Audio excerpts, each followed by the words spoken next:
बिस्मिल्लाहिर्रहमानिर्रहीम।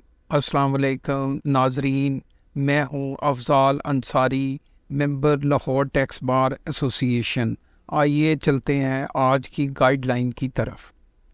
जी, आज का हमारा टॉपिक है टैक्सेशन ऑफ कैपिटल गेन। जी, इसमें हम डिस्कस करेंगे कि इनकम टैक्स ऑर्डिनेंस के मुताबिक कैपिटल गेन की टैक्सेशन कैसे होती है। तो आइए शुरू करते हैं। जी, इसे सेक्शन 37 डील करता है। जी, सबसे पहले हम देखते हैं कि कैपिटल गेन होता क्या है।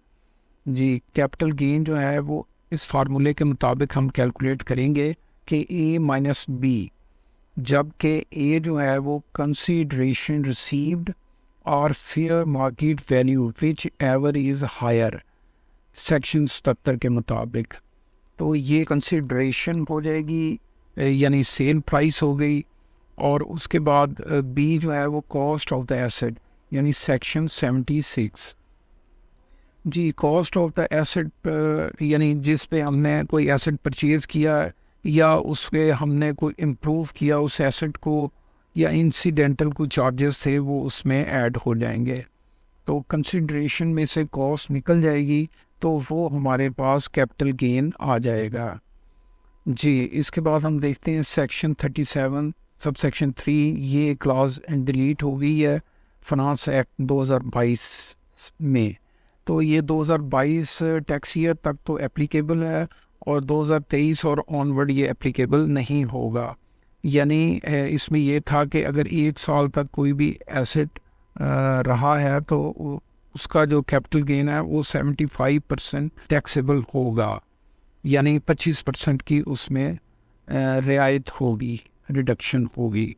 जी, इसके बाद हम देखते हैं कि सेक्शन 37(4) में जो उसकी कॉस्ट होती है उसमें एसेट की कॉस्ट में कोई ऐसी रकम शामिल नहीं करेंगे जो किसी और हेड के अगेंस्ट वो डिडक्ट हुई हो, या वो कोई रकम भी ऐसी भी नहीं ऐड करेंगे कि जो सेक्शन 21 के मुताबिक हो, यानी इनएडमिसिबल हो। वो सेक्शन 21 में ये सारी तफसील दी गई है। जी, इसके बाद हम देखते हैं कि एक ये और प्रोविज़न थी जो कि फाइनेंस एक्ट 2022 में डिलीट हो गई, और ये 2000 टैक्स ईयर 2022 तक एप्लीकेबल थी और 2023 और ऑनवर्ड ये एप्लीकेबल नहीं होगी। यानी इसमें ये था कि जब कोई ऐसे ट्रांसफ़र होता था, यानी अंडर गिफ्ट इनहेरिटेंस, तो फेयर मार्केट वैल्यू जो है वो उसकी कॉस्ट समझी जाती थी। यानी जिसे गिफ्ट दिया जा रहा है तो उसकी कॉस्ट जो है ना वो फेयर मार्केट वैल्यू हम लेते थे। उसमें ये था कि लेकिन ये अब डिलीट हो गया है, तो इसका मतलब ये है कि कॉस्ट उसकी वही समझी जाएगी कि जो ट्रांसफेरर की कॉस्ट है। मिसाल के तौर पे एक गिफ्ट किसी ने दिया है तो उस गिफ्ट में जो उसकी ट्रांसफेरर की कॉस्ट होगी देने वाले की, वही लेने वाले की कॉस्ट समझी जाएगी। जो जबकि पहले ये था कि जो जिसे गिफ्ट दिया जा रहा है या इनहेरिटेंस है तो फेयर मार्केट वैल्यू उसकी कॉस्ट समझी जाती थी। जी, आगे चलते हैं। जी, कैपिटल एसेट की ये डेफिनेशन है कि कैपिटल एसेट होता क्या है, क्योंकि कैपिटल एसेट पे ही कैपिटल गेन हमें कैलकुलेट करना होता है। जी, उसमें प्रॉपर्टी ऑफ एनी काइंड जो कि बिज़नेस से रिलेटेड है या नहीं है, लेकिन उसमें ये मंदरजा झैल जो एसेट्स हैं वो शामिल नहीं होंगे। यानी स्टॉक इन ट्रेड, यानी जो ऐसे स्टॉक्स जो जिनकी कोई ख़रीद फरोख्त हो रही हो, यानी बिज़नेस हो उसका। जी, और कोई ऐसी प्रॉपर्टी भी जिस पर डेप्रिसिएशन या अमॉर्टाइजेशन अलाउएबल हो। जी, उसके बाद कोई भी मूवेबल प्रॉपर्टी जो कि पर्सनल यूज़ के लिए इस्तेमाल होती हो, जैसे पर्सनल गाड़ी वगैरह है, तो वो भी कैपिटल एसेट में शामिल नहीं होगी। यानी उसका पे जो गेन आएगा वो कैपिटल गेन के अंडर टैक्स नहीं होगा। जी, उसमें ये एक एक्सेप्शन है कि जो मूवेबल पर्सनल एसेट्स हैं उसमें ये जो मंदरजा झैल चीज़ें हैं वो कैपिटल एसेट में शामिल होंगी।